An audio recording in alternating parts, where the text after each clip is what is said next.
Sometimes bad stuff happens, even to the greats, the Ritz-Carltons, the Amazons, the Apples of the world. Sometimes things go south, and there's a customer experience failure.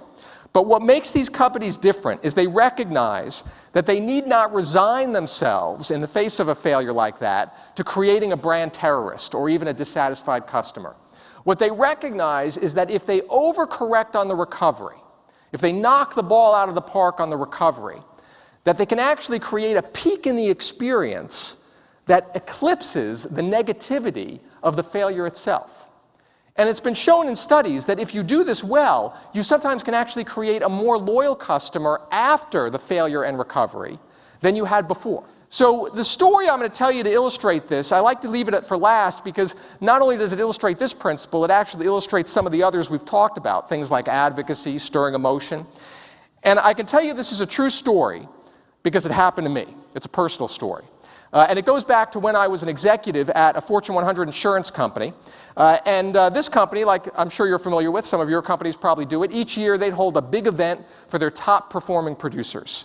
And it was a really big deal. This one was being held at the Ritz-Carlton in Naples, Florida. The CEO was going to be there. The board of directors was going to be there. They had arranged a black tie formal dinner for one night of the event. With black tie dinners, for guys, it's easy. If you own a tux, you take it out of the closet. If you don't, you rent one. But for women, it's a lot more difficult. And my wife was actually accompanying me on the trip, and so she was stressing for weeks before, trying to find the perfect formal evening gown to wear to this black tie event. And she finally found something, and she bought it. She bought this dress. She bought accessories and some shoes to go with it. She came home. She was so excited. She was going to look beautiful at the black tie dinner. So the time came for the conference. We flew down from Connecticut, where we live, down to Naples, Florida. And we're unpacking our bags in our hotel room. And my wife discovers that her formal evening gown got all wrinkled in transit. So she sends it out to the Ritz-Carlton dry cleaning service. Well, it comes back the next day, and I kid you not, it's the size of a Barbie doll. Now, I am not a woman, but to hear my wife tell this story, this is the doomsday scenario. It does not get worse than this. This is even worse than showing up at the event and seeing somebody wearing the same dress. Because the event is just a few days away, and my wife has absolutely nothing to wear now, and she is freaking out with a capital F. So I call down to the Ritz-Carlton front desk, and I ask to speak to the hotel manager. He gets on the phone, and I explain to him the situation. And I'll never forget what he said to me. He said, "Mr. Picoult, I am going to take care of this for you." Now let's just pause there for a moment. How often is it when interacting with a business that you hear somebody take that level of ownership? Utter those words. Not just utter those words, but mean those words. Not just mean those words, but deliver on those words. But boy, did he deliver, because the next thing I know, he had arranged for a limo to pick up my wife and to take her to the local high-end shopping mall in Naples, where there were stores like Neiman Marcus, Saks, Nordstrom. And they had arranged for a personal shopper to greet her at every store, spend as much time as she needed to find a new formal evening gown. She was out all day. She finally found a gown she fell in love with at Nordstrom. She bought it. She bought some shoes and accessories to go with it. She came home, and she came back to the hotel room, and she was just thrilled. She felt so much better. She was excited for the event again. She was going to look beautiful. Here's the kicker. Ritz-Carlton paid for the whole thing. They paid for the limo to take her to the shopping malls. They paid for the dress, the accessories, the shoes. They paid for it all. Pretty impressive service recovery, right? Wait, it gets better.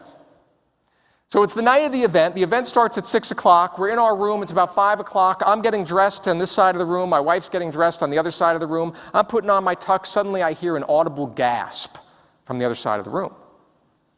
I go over to my wife and I say, "Rebecca, what's the matter?"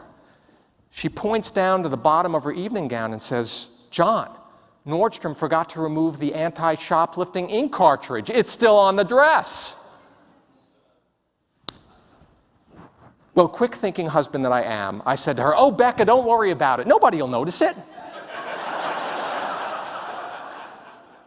She didn't buy that. She didn't buy that. So what do? I pick up the phone, I call to the front desk, I ask to speak to the Ritz-Carlton hotel manager. He gets on the line, I tell him what's going on. What does he say to me? "Mr. Picoult, I am going to take care of this for you." 20 minutes later, there's a knock at our hotel room door. I open it up. It's the Ritz-Carlton hotel manager, and there beside him is the Nordstrom employee who he summoned from the store with the ink cartridge removal device. The Nordstrom employee kneels down before my wife, clips off the ink cartridge. There's no hole in her dress. There's no ink spillage. We've got 20 minutes to spare. Pretty cool service recovery, wouldn't you say? Wait, it gets better.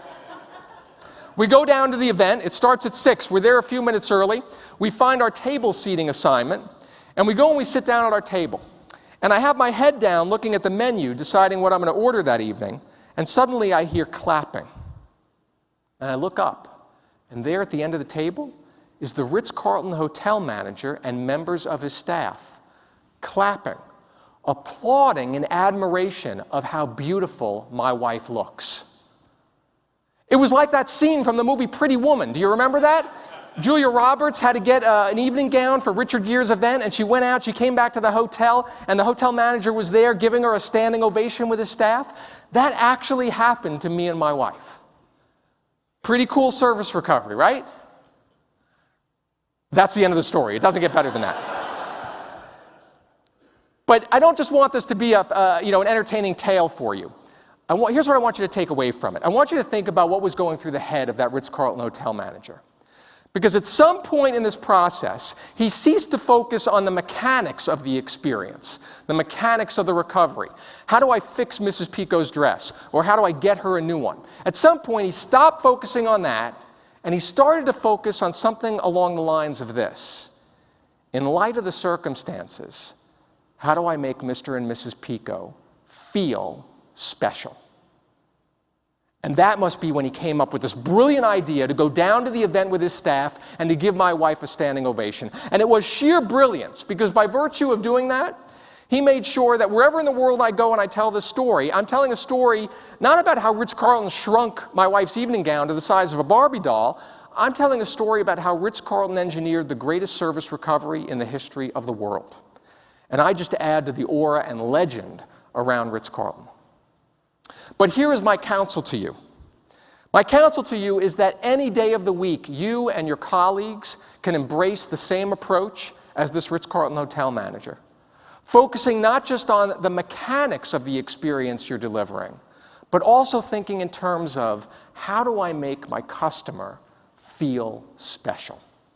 It makes all the difference.